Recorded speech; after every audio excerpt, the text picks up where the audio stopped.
Hello again, everyone. Welcome to another episode of Game Pass Grab Bag, your weekly podcast reviewing games of the Game Pass collection. But not this week. We are doing a Sidequest episode. We wanted to cover some news, games we're playing, of course, the big Microsoft Xbox layoffs that have been hitting, and of course, some games that could end up now be winding up on your Xbox console. But before we get into this, I just want to quickly remind everyone, please make sure you go to GamePassGrabBag.com, check out our new website. Find all the games that we reviewed over there, or join our Discord on our link tree. We always love having people joining us. But I'm joined here. I am Andrew, the Hardcore Gamer host. With me is Aaron, our now noob gamer. Yeah, and proud of it. I wear that badge proudly. Thank you. And then maybe Keith will join later. We'll see. We never know with Keith. He might just pop in. He might be a special guest. Just real exciting. You never know he's going to pop in. You never know. But before we started this, I kind of wanted to ask, what have you been playing this week so far, Aaron? Upcoming, we're obviously still covering some games. There's been some awesome new free-to-play games. But yeah, what have you been checking out, Aaron? Well, I'm still playing Marvel Rivals a lot. I think I pretty much, let's just assume anytime you ask me this question, Marvel Rivals will be in there. I've been playing some. You've given up on Overwatch, haven't you? Kinda. I went back and checked it out a little bit last month. There's a lot of people that swear that game has made a huge turnaround.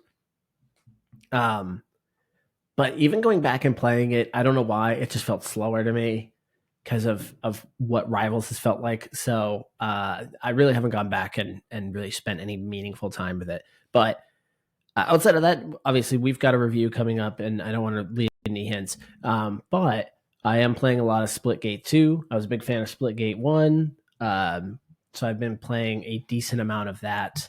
And then the new college football game comes out this week, and I'll be playing a ton of that. I've had a very busy week, so I haven't been able to play a whole lot. But what about you, Andrew? Well, it took a very long time. It's been, almost like 2 years now since the Activision acquisition. But finally, Warcraft 1, 2, and 3 have hit Game Pass PC. So I've been checking those out. I've been on a huge, old style game kind of kick lately. I just played through Command and Conquer, the first one. I thought, I was like, oh, I forgot this is on Game Pass. And it's like, man, this game's old. I mean, it got touched up where it's gotten a little better. But I remember Warcraft 1, the OG one that was on MS-DOS. You literally could only select one person at a time. It wouldn't even let you select multiple units. But it's remastered, so better graphics in some quality of life stuff. But yeah, I gotta say, Warcraft 1 still pretty fun. It's definitely old. The story of it is kind of all over the place. The cinematics, there's only 3, but it's like, oh man, I remember this. It's just it's a nice nostalgia kick. I gotta say though, I remember Warcraft 2. Do you have memories of Warcraft 2? Of the game itself or of the multiplayer? The game itself, because I'm curious if you remember. I have the same core memories of Warcraft 2 that I'm curious if you. No, all I remember were those custom game modes on the multiplayer servers. That's all I really remember of those games. I don't remember the story whatsoever. See, I remember when we were real little, our uncle Eric, he was playing it, and we were watching him, and we just got a kick out of him killing the seals. Oh my gosh. You remember that? All right. We just loved watching it. We're like, there's another seal. Kill it. Yeah. And it made a whimper sound every time it died. I do remember that. Okay. Yeah. All right. There's a hidden memory I forgot I had. Yeah. But man, I gotta say, Warcraft 2, it's not very good. I do not like Warcraft 2. I actually played through all of Warcraft 1, and I'm like, they're each campaign's 12 missions, and it's like, all right, that was a pretty fun time. Warcraft 2, though, I don't know if you remember, it's the one where they came out with naval combat, and they were very proud of that naval combat because every map is islands and water, and it's just, so the map designs are just not good of you just trying to get the resources, and you can only click 6 units, so it's hard to micromanage everything. Yeah, Warcraft 2, I quickly started using cheat codes. I'm like, this is not a good time. But Warcraft 3, talk about nostalgia. Me and you, we played a bunch of that, and Keith. Just the intro, the menu. Do you remember the sound of the chains coming down? Yeah. Yeah, as Yeah, soon as that sound hit, I was like, man, this brings back memories. I don't remember the stories much. And if you're telling me now, what did you like more? Did you like Warcraft or did you like StarCraft? I just remembered liking StarCraft way more. Like Oh, I I had way definitely like more. StarCraft way more. Yeah, but I mean, Warcraft was obviously a bigger core pillar to Blizzard because obviously World of Yeah. Warcraft ends up becoming the biggest MMO to ever exist. Um, so like I remember those games, but for some reason, StarCraft still sticks out to me the most in my brain. I mean, when you play StarCraft, like the original, it holds up very well. The story's good and the Yeah. map designs are good. Like Warcraft 1 playing it, like the map design you could tell is not good because usually it starts you with a base. You don't even know where your gold mine is. So almost every mission starts off with you trying to just find the resources. The most And basic then resource.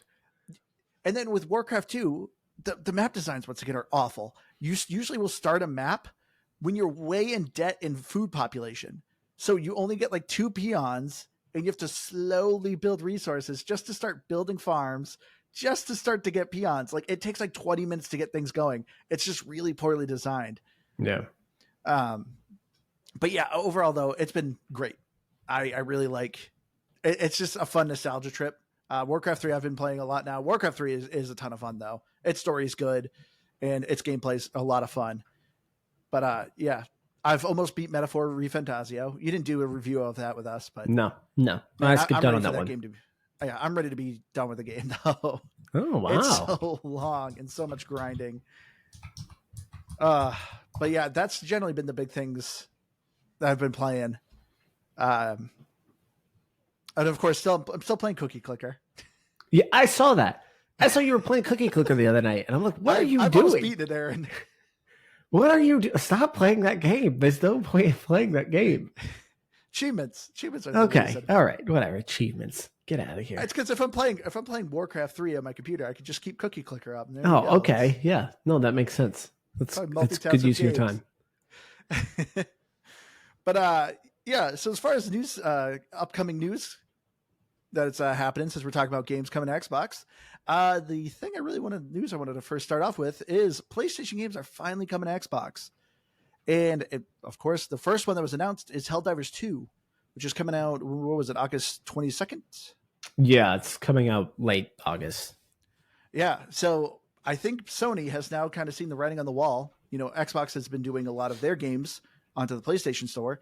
And I know for the past handful of months, I believe it was like 5 of their top 10 games that were selling were Xbox games.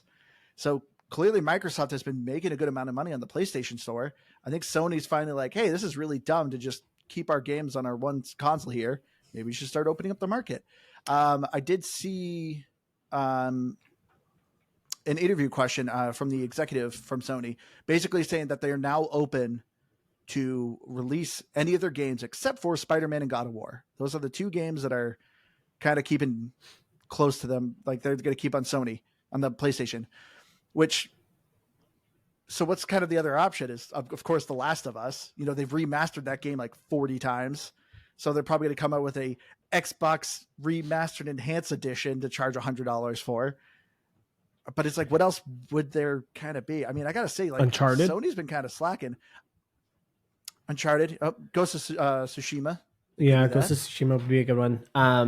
Yeah, Sony's had a very quiet generation. I mean, both consoles have kind of had a quiet generation here. So, I'm not really sure, but what I would guess is that those protected franchises, that could change, probably depending on how things play out with Helldivers. I think Helldivers could be a huge part of this. So, there's a lot to actually break down with this. Helldivers 2 coming to the Xbox is one of the rare games. It's one of the few games that I was really excited to play. I like to play a lot of heavy multiplayer games, so this was kind of right up my alley. This game always looked like a lot of fun. I was very excited to try it out. So I am excited to see that coming its way. We could be seeing the start of the end of really console exclusives. Obviously, Xbox has already started to kind of make that pitch as it's slowly been shifting that way where more and more games come to PlayStation. I've always been in the camp of I was completely fine with that. as I've gotten older, I have a PC, I have a console. I'm okay with being able, if I can interchange these things and kind of use them on both, I'm very excited for that future. So to be able to kind of see that play out a little bit is pretty interesting. The other thing though that you need to consider, and I know we'll kind of get to this a little bit in the future here, but it's all but pretty much certain at this point that future Xboxes, including the upcoming handheld, will have Steam on it, which has Spider-Man and God of War. So it's absolutely conceivable that your next Xbox could have those anyway. So I'm not really sure what Sony thinks they're going to stop here, because it sounds like this is already happening. Xbox users will have access to that. They'll have to get it through Steam, but they'll still have access to it on their device. Yeah, I mean, but you won't get the achievements though. Okay. I mean, you get Steam achievements, but you don't get Xbox achievements. I'd like that's where you go. Hey, it matters, and it matters to me, Aaron. I'm going to be honest. Helldivers 2 on Steam, but to me, I'm like, man, I'd love to get this on my Xbox. I'd love to get Xbox achievements. I wonder what achievements even look like. I think there's a lot of things. Just copy and paste what they already have on PlayStation.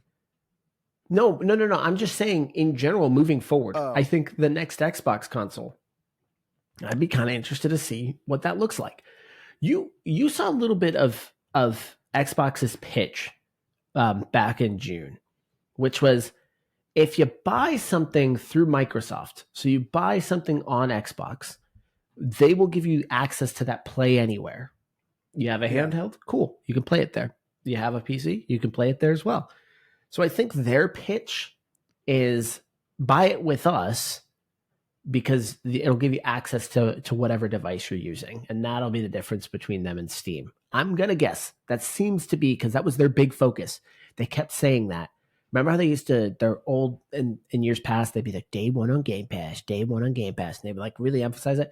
This year was play anywhere, play anywhere, play anywhere. And that was their pitch this year. So it makes me wonder if that's the case.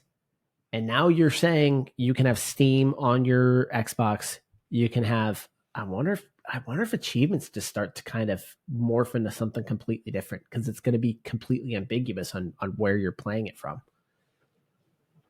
See, I don't know, because I mean, Steam is still its own separate entity. Because even too, actually, I don't actually know, but there's the Epic Game Store. The Epic Game Store you can also kind of launch on your Xbox app. Like, do you have the Game Pass app on your PC? I do. I pulled it up literally right before we got on, and I did not see that I had Steam stuff on there. Oh, okay. I'm part of like an insider program. I can't remember. Yeah, they said insiders were getting it mine first. listed all. Yeah. Yeah, so it's supposed to have your Epic Game Store and everything too. Yep. So I mean, I don't know. I can't see it like all becoming one for the achievements. But I don't know. I don't know how it is going to work with the achievements. But yeah, so do you plan on getting Helldivers 2? Oh, heck yeah.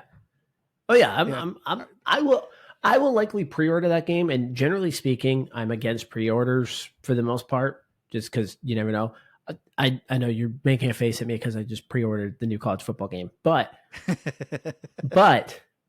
I will pre-order when you know what it is. It's a known quantity.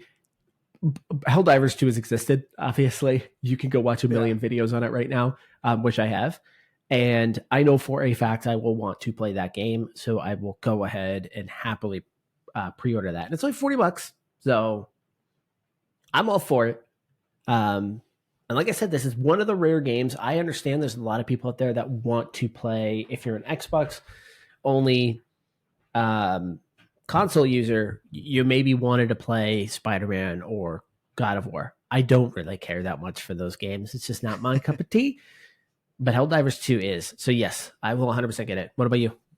See, I already own it on Steam, but I think I might actually get it as well. Really? It's just the way where it's landing in August. I don't know if I'll get it right away because September, right, is when Borderlands 2 comes out, right? Yeah. Late. I think it lands on my birthday. I think September 23rd is actually the launch of Borderlands. Keith, speaking of welcome. Late, well, it's hard to be on time when you don't get the notification that we're starting, but I'm here. Yeah, congratulations, you made it. Keith, are you getting Helldivers too? I would like to. What is it? There is an announced date, I'm sure, that I missed. Oh, I wasn't paying attention. August Helldivers 2. 22nd? August, we think August 22nd. Yeah. We think.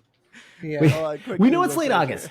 Hey, journalistic integrity here. We do not We're not going put to in lie the and tell you that research. we know. But it was I would love definitely to late get it. August. Because late August also, again, I get it. I'm like August the 26th. worst. Close. So close. When does Delta Force hit Xbox? Because I've been waiting for that game since. Actually, very soon from what I saw it on Splash. I think it was late August as well. Another game I'm very excited for. August 19th. Yeah. So Which one? there you go. What End of is- August. And gonna that's be a free to good play, one for isn't me. it? Yeah, It is free to play. I think that's the good trend of any game now. But like what? So what's Delta Force? Is it like a It's team fight? It's Battlefield 2042, Oh, but made by the course. Chinese. Of course. So you know right that. up my alley again. A game I'm very excited for no reason. But yeah, so none of the other Sony games you are at all interested in there. You don't care about Last of Us. You don't care about Ghost of Tsushima. You really generally don't do any single player games. No, that's the thing though, is randomly I will. Like randomly I'll get really into one. But it's very rare. And it's not that I hate them, they just don't necessarily I don't want to sink a stupid amount of time into them. It's usually, something that's very grindy. We've obviously talked about this before, but like ARPGs and Marvel Rivals are my types of games. No, that makes sense. What's funny though is I'm not against single player games, but I'm also very much there, and like I'm not really disinterested or bothered by it. But yeah, there's not a lot coming from PlayStation that excites me other than it was always Helldivers. It just looked like a lot of fun. Everything about the way that it plays as a game just seemed really fun to me, and so I wanted that to come to Xbox, but that was it.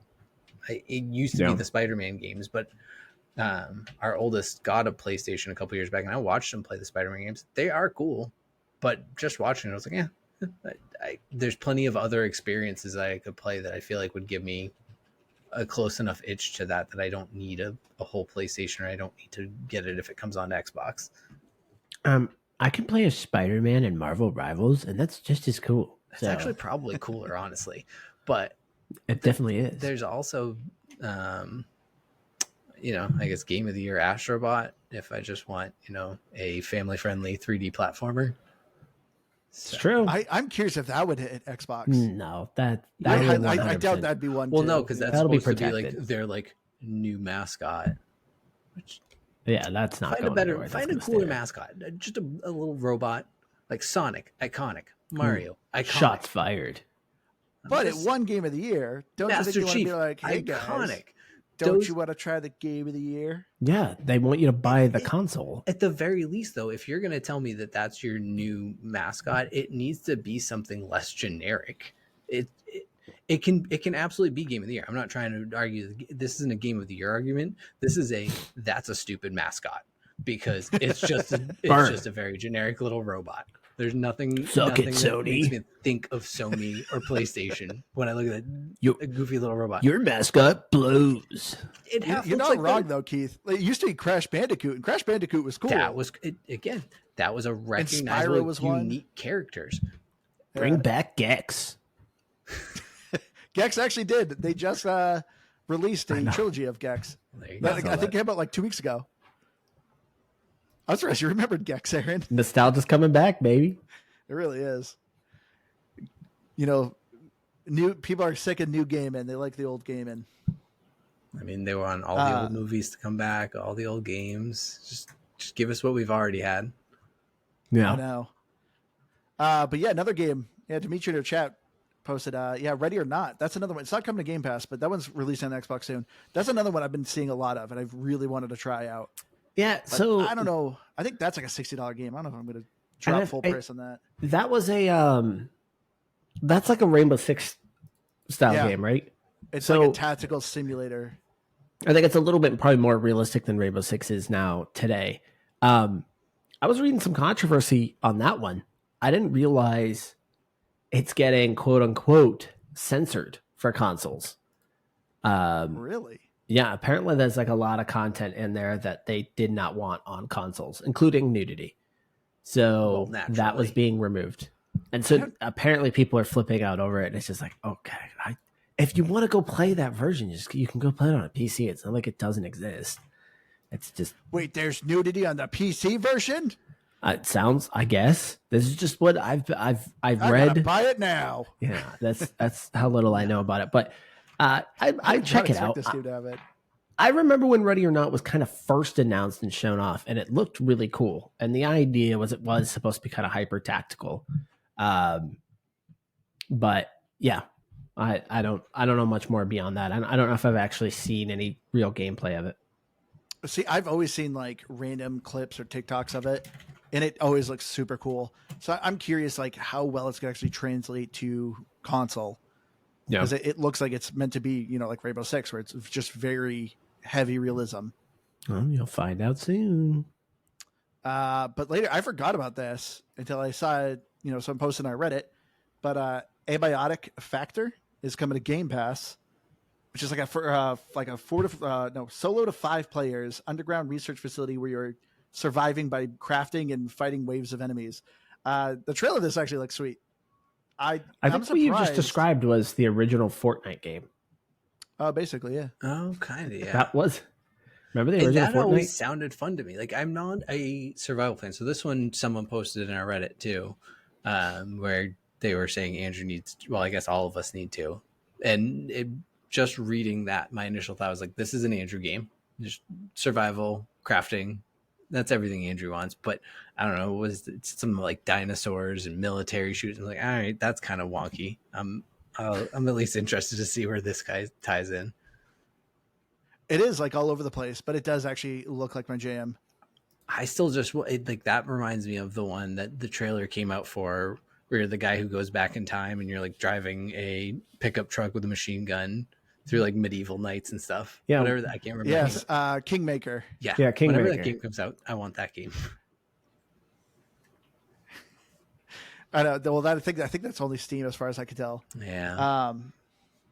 But yeah, I wanted to get into kind of the heavier news though, and that of course is the Xbox. Xbox Studios had massive layoffs recently, which has been stated due to lack of profits from the Blizzard Activision acquisition, that the profits weren't enough, so they ended up laying off over 9,000 jobs. A lot of games got affected. The biggest one for me, which I think hurt the most, is Perfect Dark. That game had a in-game trailer. It looked like it was quite far along. They completely shut down that studio, The Initiative. It was a brand new studio that they made. It had a lot of issues. They had a lot of staff kind of turnover. It had a huge development cycle that kind of had issues. Doesn't fully surprise me, but it looked like things were on track, especially after that trailer. But apparently, completely gone. Everwild, which was another game that we always talked about. I remember we had I think 2 trailers of it. The other game from Rare, but Rare ended up losing a lot of jobs because of it. And I think even some of the Sea of Thieves team got knocked off as well. ZeniMax was in the middle of working on a new MMORPG that got completely shut down. Another one that's crazy to me, Turn 10, the developers of Forza Motorsport, I think lost about 50% of their staff. How do you cut Forza Motorsport? Like that, they have just won numerous accolades. Like that, those games are amazing. It outdid Gran Turismo, and now you're just going to completely gut that studio, like insane. Halo Studios got hit pretty hard, which is crazy because they already got hit pretty hard. They just had a rebranding coming up with a whole bunch of new Halo stuff they announced, and now they got hit with some layoffs. And so I got to ask, what do you guys think is going on at Xbox here? Well, I mean, obviously everything is under the weight of that ABK deal. So the Activision Blizzard King deal was everything. And they've got a lot of money to make up. Now, if you actually take a step back, and I understand the big highlight here is 9,000 employees at Microsoft, a decent amount of those coming um, from Microsoft Gaming. When you look at Perfect Dark, I get that we got a trailer, but that game has been 7+ years in the making. Truthfully, it probably should have been canceled a long time ago. Yeah. It clearly wasn't working. They brought in Crystal Dynamics to try and fix this thing. And from all reports, years ago, that was not going great. That probably should have been gone. Everwild, another great example of a game that we saw but knew nothing about. Clearly something wasn't working there. Many, many, many years in the making. Probably should have been cut earlier. So you kind of take those, okay, that probably makes sense. One that I was shocked we did not see cut, because when you compare those two, was Undead Labs. So the guys making State of Decay 3. So the only thing that probably gives you hope on is State of Decay 3 is probably closer than you think, because they didn't cut them. But it looks like clearly what they were doing were cutting things that just are not working. The Initiative, that studio, was never working. It was a problem from day one. There's been reports on that pretty much out of the gate. Yeah, I remember when Microsoft announced the Initiative, they were like, "This is a quadruple A studio." Supposedly they said that was a typo. Best. Yeah, supposedly they said that was a typo. They meant it was their first AAA studio. Is supposedly what they're supposed to say. So the other thing, so take Turn 10. I think the Turn 10 one is a little bit interesting. The people that got cut were just on the Motorsport. They were all moved over to Horizon. I think that kind of makes sense. Motorsport is a niche audience. Yes. It's niche. But Horizon is very wide. Well, Horizon's a different studio. It's Turn 10. No, it's Turn 10. Yeah, but Turn 10 works. But I'm sorry. They're moving over to They're working with Playground. No, those are connected. I mean, loosely. I mean, they obviously share some stuff, but I mean, they're different styles and they're different companies. Playground does Horizon. Turn 10 does the Motorsport. But either way, if you're Microsoft and you're looking at these two racing divisions here, it makes sense to say, all right, the Motorsport thing is very niche. We probably don't need to spend a whole lot of resources on that. I don't think that means you won't ever see a Motorsport game. I think they're clearly just looking at which horse is in the lead here, and by a long ways, it's Horizons. So if you actually step back and look at the grand picture, is it great? Of course not. But at the same time, you're like, all right, none of these things seem like, why would you do that? That doesn't make any sense right now. It does kind of when you look back at how long some of these games have been in development and just from all reports have been in bad shape for a long time. They should have cut them years ago. I mean, Perfect Dark, I would agree if they cut it years ago, but to me, it looked like it was done in about a year or two. But I think that's, I don't know. This, like, I'm kind of siding with Aaron on this, and this is probably, I guess the wrong side of the internet, so to speak, because everyone's outrage is to be angry that these people lost their jobs, and I totally get it. I've been on the end of a layoff. It sucks. So I'm like, I feel bad for the people who have lost their jobs. I do. But there is a certain point where I was actually watching a video earlier this week. It's named Destin Legary. He used to be on IGN. I was watching, like, he had like an hour-long video, and I was like, he was kind of saying what Aaron was saying. Like, years ago, Microsoft knew that Perfect Dark was a problem. So they either needed to do one of two things years ago. They needed to come in and stop with this, like, oh, we just want to have like a hands-off approach and just let our developers kind of vibe and like enjoy the process. And that's cool, because clearly that can work for some games.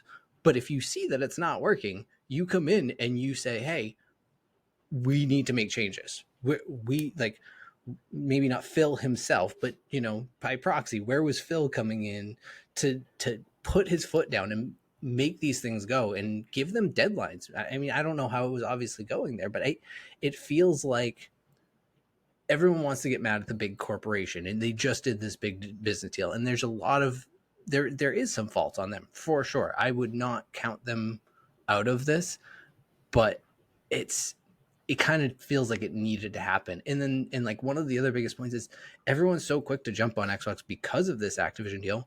Look at the industry as a whole. They're not the only ones who've done this. Sony just did this last year. And Sony's been doing a lot of it. And nobody's screaming about them buying out Bungie and getting Destiny. Like, where's that outrage? But we want to get mad at Xbox. Like I feel like I should be getting paid by Xbox right now for my soapbox about it, but it's just they did screw up, and I'm not gonna keep them at fault for this. But there's also a certain line where business is business, and it just sucks that they waited too long. That's really why it sucks. Yeah. Yeah. Go ahead, Enter. All right. Well, I was going to say, where do you guys think this lies? Do you think this is management because of Xbox or management within the studios? Because clearly there's, for me, I think it's like different on different ones. Like the Initiative, I think that's clearly management inside that studio really dropped the ball. They had a lot of senior people leaving. Like clearly those senior people had issues with what was going on, and they were like, nah, this isn't worth my time, and they left. So there was already a bunch of turnover. But it's like, yeah, I know Xbox's stance usually is, oh, we're going to let the studios kind of do their own thing. You know, we're not going to have crunch in overtime. But it seems like you kind of need some of this. You kind of need to put, you know, some of these people's feet under the fire to get them going, because these development cycles are taking too long. But it's also Xbox's fault, because I think they're over bloating these people, having way too much expected budget. And then if you don't hit the target budget, you're out of here. Like the one that always irritated me was Tango Gameworks. They constantly talked about how Hi-Fi Rush was, you know, profitable and it was a success. It won a bunch of awards. That studio still got shut down.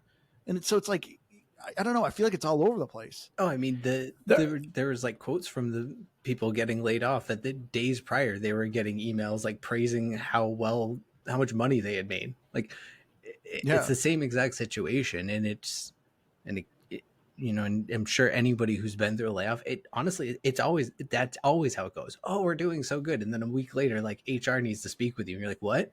That I didn't see that coming. They just it is what it is, and I think because over there they have like the warn notices and stuff. I don't fully understand that. That's not to get into all that crap, I guess, but it's like I don't know. It's just one of those weird things, and in the video I was watching with Destin, he was reading the email from Phil, because I guess that had been like leaked or whatever. And it's interesting because he's like, oh, you know, make sure to look at open opportunities and all these things. And I want to believe a little bit that, yeah, they'll hire out these developers, but it's also weird. Like, okay, if you know you have these talented developers, why not just reallocate them immediately? Like, hey, we want to find other projects, or say, hey, here's a list of 10 open projects, which one feels close to you, and we'll see if we can get you in there. Like, if you really want to, it feels like they could just move them, not lay them off. That's the weirdest part to me. Yeah, there's 3 issues over at Xbox. I think it's some of the studios. I think some of the studios are in rough shape, and we've heard Phil mention in the past that they've restructured to allow these studios to kind of operate on their own. They're not going to be a corporate overlord to them. They can kind of go do their things. Then the other issue is obviously Xbox leadership. They're sending out mixed messages, and it doesn't look good. It just doesn't look good to go out there and say these things in public and then do something different on the other side of it. But the third part in all of this is Microsoft as a whole. Obviously, they've got shareholders to worry about, and they've got to make sure that this thing is growing and that this thing is developing, and that they're not just throwing money at bad projects. But all in all, what it now does is it creates a layer of distrust. You know, it is hard to know it's why everyone is saying, what is the future of all of this? What is it? Because you're being told one thing, but then you keep seeing something else happening. And I think why this one sticks out is, yes, when you step back, you can make justifications for everything, but it's the third round of layoffs. And these ones might make sense, but there were others that didn't leading up to this. So you've now created a pattern of saying things, but then doing something different. Yeah. And I think now, again, there's like a level of distrust that's starting to show up here where it's like, okay, do these guys actually care about any of this stuff? Or are we just going to go through the motions of just kind of putting stuff out there? Keep in mind also, this was another thing that was kind of pointed out too, and this is where you kind of have to look at Xbox leadership. They have had issues with launching games, big games, Redfall? in horrible states. But yeah, Redfall's a great example. But Halo, your most beloved franchise, you launched it in a horrible state. Like, so even then, Yeah, that's probably some studio issues, but that's Xbox leadership is screwing that up too. That's a big problem for them. So there's a lot of bad elements here, and I think that's where people are kind of freaking out. Yes, this is just added on a pile of a bunch of other things. It's interesting though, and we are by no means a finance podcast, but you're talking about the shareholders. Like, shouldn't that create some level of distrust amongst the shareholders? And shouldn't that be? But like, it's the whole concept. Cuts are always a positive. No, and I get that, Always. but it's the say one thing, do another, and I guess that's where if I'm, and I mean, trust me, I'm not also looking at Microsoft and thinking they're like in trouble financially as a whole. But if you are looking at some of the finer details and you're like, well, wait, what's the messaging versus this? And I guess it all boils down to the numbers. Again, not a finance podcast. They've had some of their biggest earnings ever over the last few years, and including most recently. It's some of the Microsoft is bigger and better than they've ever been before. And that's where some people look at this and say, it just doesn't make sense why you cut. So is it 9,000 total jobs? Is it then because we're just looking at it under the microscope of video games because that's all what we care about, but Microsoft as a whole is fine? And so the investors are like, yeah, cool, you laid off 9,000 people, we don't care, but we care because it's dark. So when you look at their earnings, their hardware sales have been in the absolute toilet. They're not selling Xboxes. Xboxes just have not sold. In fact, they stopped basically reporting on it on total numbers sold. They kind of basically give you a percentage on it being up or down. But Game Pass has been great for them. That and software sales have been really good for Xbox, especially now sending stuff over to PlayStation. That stuff has been very successful for them. So that's where everyone's like, oh, they're turning into a publisher more than they're going to be, focused on hardware. Obviously, we'll get to that in a little bit here. They are still focused on hardware. But so, yes, there is obviously Microsoft is a much bigger unit. Xbox in the Microsoft grand scheme is not that big for them. It's obviously big in gaming, but for everything Microsoft does, which is a lot of, cloud infrastructure stuff and obviously Windows. Yeah. This is all pretty small to them. But of course, these cuts are being made to save money. And they're like for games that they've probably spent way too much time and way too much money on already. Yeah, the average investor isn't looking at Everwild and be like, no. Microsoft, sell my Microsoft shares. Yeah, not in the least. They'll see 9,000 cut, and that to them is just more profit. That is now sick. The share price is going up. because they stated that it was profitable, but just wasn't profitable enough, especially after spending $69 billion on Activision. Do you think the Activision acquisition was good then? I still think it is. I think it was. It will be in the long run. Everybody kind of knew this. Everyone said this after the Activision deal happened. Everyone said, oh, something's going to have to happen over at Xbox, because you don't take on a bill that large and just say, nah, we're going to continue as normal. Something has to give. And so it does make sense that you look at some of these bigger games that have now probably absorbed a lot of your money and you say, all right, we gotta cut ties with these things. That does make sense. So no, I think in the long run, the Activision deal, because right now, I think their biggest earner on the software side were all Activision games.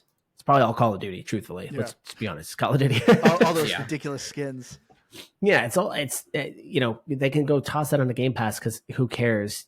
People are going to go buy the Battle Pass. They're going to go buy their, $40 Nicki Minaj skins. And that's where they're going to make all their money. Sell that booty. Did you see what they're selling on there now? For what, Call of Duty? Imagine. Yeah.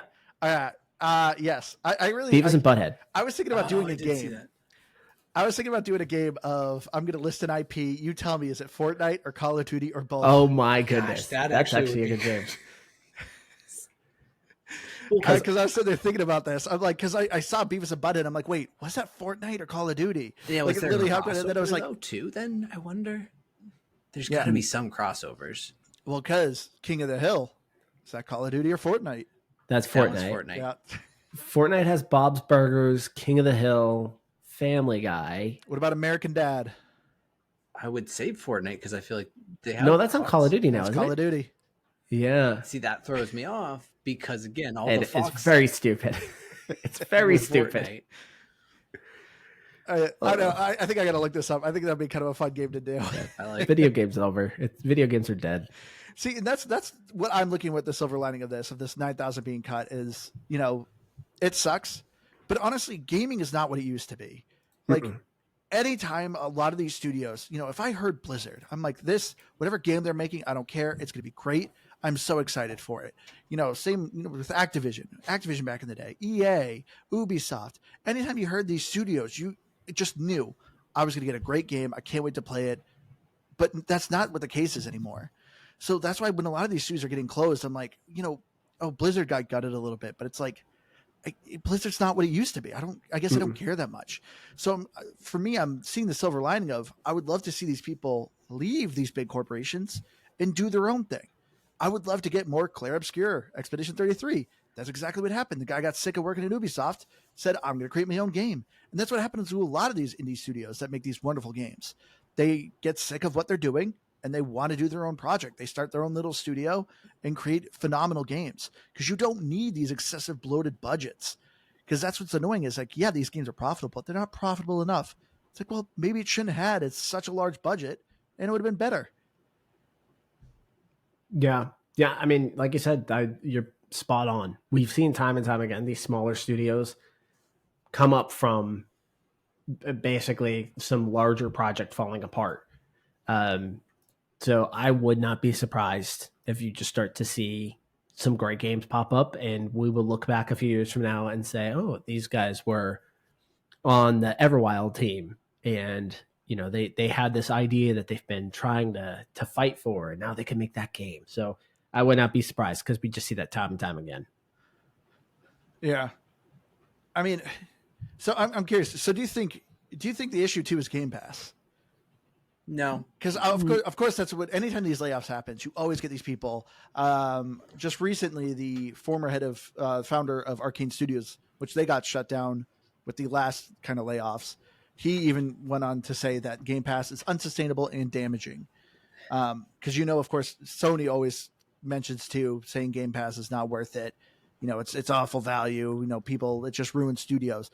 But time and time again, indie developers always talk about how great Game Pass is. I would have not been able to make a sequel if it wasn't for Game Pass. I mean, is it just Game Pass is better for indie people and not the main big projects? I feel like this is maybe this is going to date all of us here. Not that anybody we've ever tried to act like we were younger than we are, but it's kind of like if you're talking about, I'm still hip. If you were to ask Linkin Park how they felt about Napster versus how Metallica felt about Napster.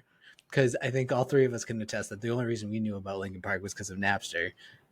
And for anyone who doesn't know what Napster is, it was illegal music downloading. Wikipedia that thing. Just Google. I'm not I still have a vendetta against Metallica because of Napster. Trust me, we're not going to go down that road.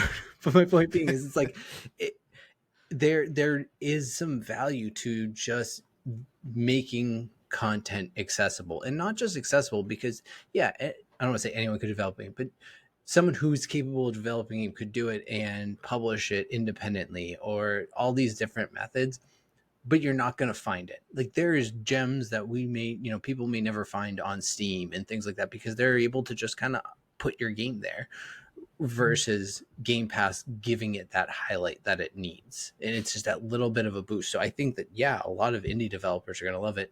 Maybe the AAAs don't love it, but I don't know. I like it. And because I like the indies and I want accessibility to them. For Xbox, it makes sense. So for the Xbox studios, to me, it makes sense. Great selling point. And ultimately, what does Microsoft want? You to be a reoccurring subscriber. That's what they want. If you are an indie developer, I think it makes a lot of sense. You're introducing yourself to a lot of people that likely wouldn't go out there and try your game, and you're now creating a new audience there. And we've seen time and time again, those guys do usually come out in defense of Game Pass. They usually say it was worth it. It actually helped us make this game even possible because of those deals. If you are anybody else, so you are a larger studio and you have a game coming out, I don't know why you would toss it on their day one. I don't. To me, you should have a 6-month window, just similar to what happens in the movie theaters. get your paying customers that are willing to go to the movies. Once that's done, you can send it to streaming and you can make that deal. So whatever that deal is, you make it after the fact. That's how I think this all works. I don't know why anybody would come out. But again, looking at Expedition 33, they came out and said, we love Game Pass. They had no problem tossing it on Game Pass. They said they had no regrets on it. They loved that an entire audience got to see that game that they're really proud to make. So you're going to get these mixed signals, but to me, those would be the categories. If I was anybody else, yeah, I would probably wait 6 months to a year before I put it on Game Pass. Do you think they'll ever change that mantra? Because they always try to say day and date, Xbox Studios, day one will come on Game Pass. I no, because I still think that's a massive selling point for Game Pass. Yeah. And for them, they want you to be a reoccurring customer. They've now run into a problem. Let's say they reverse that. Let's say they go, we're going to put a 6-month window. Do you think anybody on Xbox will buy it now? No, I know it's coming out in 6 months. I'll just wait the 6 months. Like, all right, yeah, that really? kind of sucks. You say that you paid extra money for college football? And that depends. That depends. And you say that, but how many times have we sat here and you have griped about the Steam charts because people are looking at the Steam charts when people could play for free, and you're recognizing that it is actually currently available and people aren't doing it. So you think they're going to wait 6 months for it to be free when it's currently available and they're not doing that? Like, no. I mean, some people. You were buy probably a potentially reasonable person, but people are not reasonable. Okay. Just as a base Okay, level, people hold on. are not reasonable. I can expand on that and actually back this up. So part of the issue that Xbox is having right now is that Xbox customers are not buying games at all. In fact, they are so pampered by having Game Pass, they're really not going out and purchasing games on the platform, to the point where developers have said it's almost pointless to make games for the Xbox platform, because if it's not on Game Pass, they're not buying it. Yeah. PlayStation's buying, Steam's buying, Xbox is not. So now that Xbox has established this, if they reverse that, I don't think that people are going to start buying it there, because they're not right now for games that aren't on Game Pass. So I actually think that would hurt them. I don't think they can reverse it. Now, outside of, say, Call of Duty, and maybe even after, because I think there was some date they put on it, like they could go, and it's kind of what they're doing now, I guess, is like, hey, it's day one on Game Pass, but you can buy it everywhere else, right? Like, yeah. So it's like you put it, or even like I don't know, like, yeah, like you have to have Xbox, and they could, because do you think there's ever, like, I don't know, maybe this is a jump ahead question, but like, is there ever a point where Game Pass is offered to every console? Is that the end game? No. That like a PlayStation 5 could just straight up boot up cloud? No? It's never going to happen. I mean, Sony would never allow that. That's fair, I guess. There was always rumor that Nintendo possibly could. That, Xbox and Nintendo were kind of trying to figure out and strike a deal. The problem is if you're Sony, oh, cool, Microsoft just put their subscription service on our console. We don't get anything from that. So now Microsoft could take our customers and now get a monthly subscription off of them. It would just never, they're not going to allow that. That's never going to happen. But I just think the future Xbox will be a PC. It sounds like that's going to be the case. It's going to be a PC. And they're hoping most people will have Game Pass for it, obviously. And then if you want, and the game's not available on Game Pass, you can still use Steam or you can use Epic Game Store. It makes sense to have it just be a PC, because this whole tier system of the Game Pass is all over the place, of Ultimate, Core, PC. Like it's these multiple different just tiers. But if you get rid of just Ultimate and it's just, Game Pass, Core, and PC, because the console is a PC, I feel like you could just kind of consolidate it all. But I called this, by the way. I called this when the Series X came out. I remember booting it up once, and I remember just saying, this console is made by Microsoft. Why doesn't it have Windows? Yeah. Because it was during the controversy of having a mouse and keyboard. It was right when the Xbox allowed you to kind of have a mouse and keyboard. And I remember just thinking, Why can't I just boot up Windows on this? Wouldn't that be cool if the console had like an Xbox You dashboard, can already, but then you could technically, right? switch it over to Because you Windows? can put it into like dev mode, I think, and it's not even like hacking the Xbox. It's just you can literally put it into dev mode, and I'm pretty sure from that point you can put on some form of Windows or I think even like Linux. Yeah. But Yeah. either way, that's also an issue. Isn't that usually why people hate like on Steam Deck? And honestly, a lot of just the handhelds now, people hate the Windows component of it. Like that's why the ROG Ally people are very excited for it because they're like, it's clean, it boots up, and it looks like the Xbox dashboard and it loads quick. It's safe to say whatever they're building for the ROG right now is likely what your console is going to look like. Like it seems like what you'll have is because it doesn't boot up Windows. It boots up an Xbox dashboard on the ROG Ally X. That's why everyone is like, oh, okay, cool. You get rid of everything crappy about Windows. So it'll put it off to the side. It'll boot up that.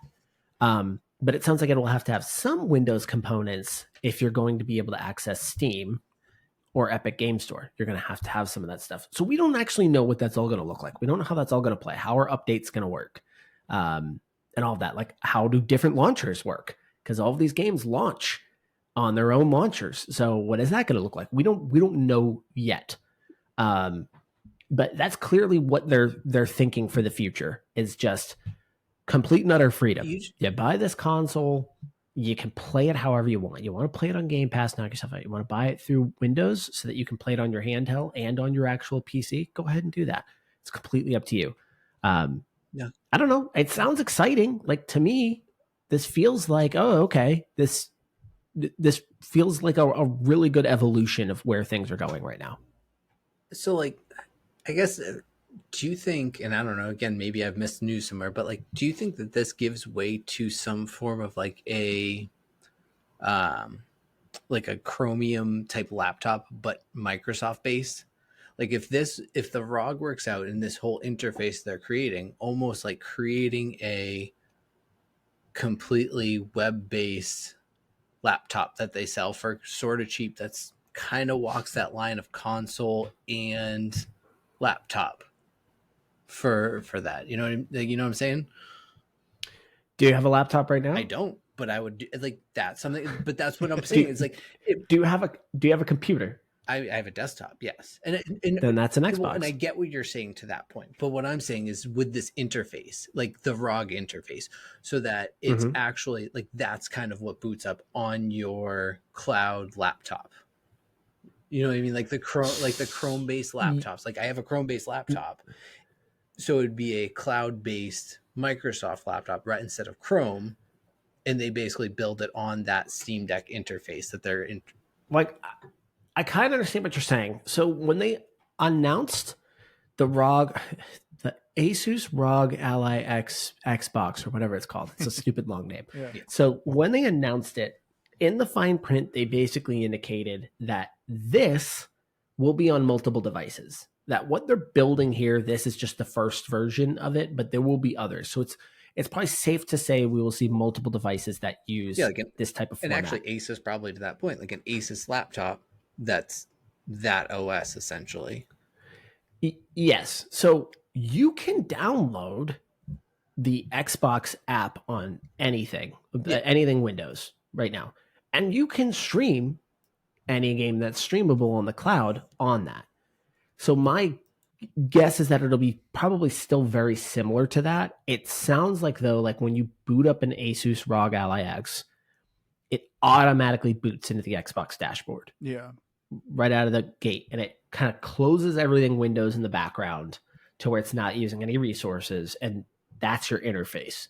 So my guess is yes, we will see that version just kind of put out into different PCs and different their next Xbox. Because truthfully, will likely as much as the handheld is nice, I think I would prefer a nice little like 15-inch laptop that was basically that same interface. I mean, I could see them doing this with. They have the Surface already. Microsoft already makes the Surface Chrome laptop and just run cloud at that point. But I like the. Here's the problem, though. That's what I'm saying. Do you want to play? Do you want to play the game locally, or do you want to play it through the cloud? I'm fine with cloud. Yeah, I think that's kind of the big difference because you can basically play it on cloud on any device. Fair. It's just you just have to play it on cloud. It's up to you. See, that's what always irritates me now is that I don't understand why they don't have more integration of the PC on the current Xbox, since it supports controller or keyboard and mouse. Like, why can't you just put some, PC games on there? I've been saying this for years, Andrew. I know. I've been saying it too. But it sounds like we're there. Sarah Bond did announce it was very weirdly timed. It was. They didn't do this during June. They just randomly put up this video a couple weeks ago where Sarah Bond acknowledges that AMD will be building the architecture for the next Xbox. Surprise, surprise. They've been with AMD for generations, and so is PlayStation. And she did confirm that it will have multiple storefronts. So however you choose to play, it'll be on there. So that's all we've really gotten. But it sounded like what they were doing was maybe trying to squash some of the rumors of, is Xbox out of the hardware game? Where she just comes out and straight up says, it's already being worked on. It's happening. So I think that's maybe why they did it. It was just oddly timed. It just didn't make sense to do it there. But so we at least know that about the device. But and it'll be the fastest Xbox ever. What? I always hate any of those keynotes. Anytime Apple comes out, this is our fastest iPhone yet. It's like, of course, you're going to go out there and be like, year. This iPhone's slightly slower than the last one. We've taken it back to 2014. It's going to take 10 minutes to load a video. That's always the dumbest thing. It always makes me laugh when people say that. But yeah, is there anything else you wanted to talk about? No, I think you hit all the good stuff. What about you, Keith? No. Keith, you weren't here at the beginning. Real quick, what have you been playing? Because I know you took a key from a game. I did. Well, I was going to say, I was like, I don't know if this is where I should talk about it. I think there's like a disclaimer. We could do a separate episode. Yeah. No, I did, but I did actually though. It was God of Weapons. It honestly, I like it. And surprise, surprise, it's a roguelike top-down bullet hell auto shooter. So it's okay. It's basically a Vampire Survivors, but it plays like Brotato. What? Right. I know Brotato. You guys are so shocked right now. Like there's a lot of elements as far as like the stats and everything they did, but what the coolest aspect of it is the way the weapons actually work. So rather than Brotato, like you just have like your 6 slots or whatever, it's like old school Diablo inventory management. So every weapon has a set amount of slots that it takes up, and you start with like, I don't know, I think it's like a 4x10 type of grid. And each time you level up, instead of getting more skills, you just get more bag space. And it's all about like inventory management, and you're doing that kind of like Tetrising thing with all your weapons and items that you pick up. So it's like at one point, I think I had like, I don't know, like 10 or 12 different weapons. Like, so that's where I think the God of Weapons comes in. You really don't have any limit on how many weapons you have, but it's actually a lot of fun. I'd have to look up how much it costs on the actual Game Pass or on the actual Xbox store, but on Steam. It is $7. Okay. I feel like that's a good price for it. But yeah, I played like 2 runs of it. Won my first one. So that was a good feeling too. You know, when you won right out of the gate. But otherwise, honestly, I've been really bad about playing a lot of games lately. Typical Keith. I know. No cookie clicker for you? Yeah, did you give up on cookie clicker, Keith? No, I'm playing this stupid idle game called Revolution Idol. Search on that. All right. Well, we'll wrap it up here. Thank you all so much for joining us in the Sidequest episode. Hope you enjoyed it. Please tell us what you think the future of the Xbox looks like. Leave a comment in this episode. We just love to hear from you people. As I said, go to GamePassGrabBag.com. Check out our website. You can see all the games that we've covered before. I've been your Hardcore Gamer host. You can find me on Xbox Live at Firebird0952. But yeah. One of you could say bye Keith, or whatever. I showed up late. And I don't want to say bye. I'm out. And Aaron doesn't want to say bye. So that's the end. I don't want to say goodbye. Why don't you want to say goodbye to people? I don't feel like it. A toddler. Okay, well, there you have it. I don't believe in goodbyes.